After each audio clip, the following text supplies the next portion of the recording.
माझा कणखरपणा कधीच कमी होणार नाही। हा व्हिडिओ तुम्ही नीट बघा, तुमच्या लक्षात येईल या राज्याचे माननीय उपमुख्यमंत्री अजितदादा पवार साहेब कोणाची पाठराखण करायला गेले। तुमच्या लक्षात येईल यांचे कार्यकर्ते कसे आहेत, तुमच्या लक्षात येईल हे राज्य कसं चालवत असेल, तुमच्या लक्षात येईल इथं खरंच लोकशाही आहे की हुकुमशाही, तुमच्या लक्षात येईल चांगल्या कर्तव्यदक्ष अधिकाऱ्यांना कसं दाबल्या जातं। काल ते भिकारचोट आमदार ज्याने पत्र लिहिलं होतं यूपीएससीला, ह्या भिकारचोटाने फक्त यूपीएससीचा फुल फॉर्म सांगावा मला। मागच्या दाराने आमदार झालं, बडबड करून वाचाळवीरासारखं।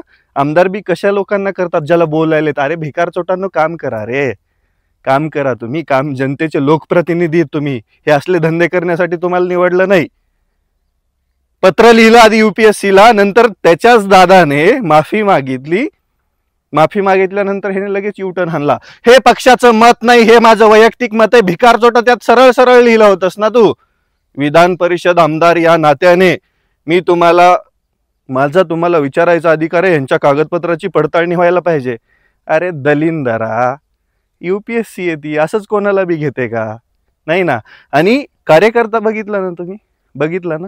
आता हे मला धमक्या देणार, पार जीवे मारण्याचे प्रयत्न पण होऊ शकतात, पण हा रविराज, मी आता त्रासामध्ये, पण लोकांच्या समोर सत्य आणत असताना माझा त्रास माझ्या समोर काहीच नाहीये।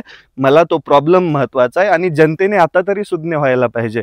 अरे तुम्ही राज्य चालवायला कोणाला देताय, कसल्या लोकांना निवडून देताय? फक्त एक दिवसाच्या मजासाठी तुम्ही मतदान करता आणि हे असले लोक राज्यावरती बसवता, राज्य करायला लावता। आणि काय कर्तृत्व आहे हो यांचं? स्वतःची घरं भरली आणि त्या घरं भरल्यानंतर काय जनतेला काय दिलं?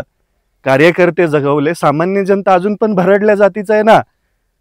बघा ना, हे आमदार, हे खासदार, हे मंत्री, काय यांचं कर्तृत्व काय? रोज टवाळगिऱ्या सोडून यांचं कर्तृत्व काय? अरे या राज्यामध्ये हे राज्य सुसंस्कृत राज्य आहे, यांचा वारसा हे यशवंतराव चव्हाण सांगतात आणि ह्यांची कर्तबगारी बघा तुम्ही, हे फक्त गुंडांना पोसतात आणि ही वस्तुस्थिती आहे। मी तर म्हणतो अजितदादांनी राजीनामा द्यायला पाहिजे, माफी मागून काहीच होणार नाही। एका कर्तव्यदक्ष अधिकाऱ्याला दाबायचा प्रयत्न होतोय तर तुम्ही राजीनामाच दिला पाहिजे। आणि कळकळीची विनंती आहे दादा, प्लीज द्या राजीनामा, पाया पडतो तुमच्या।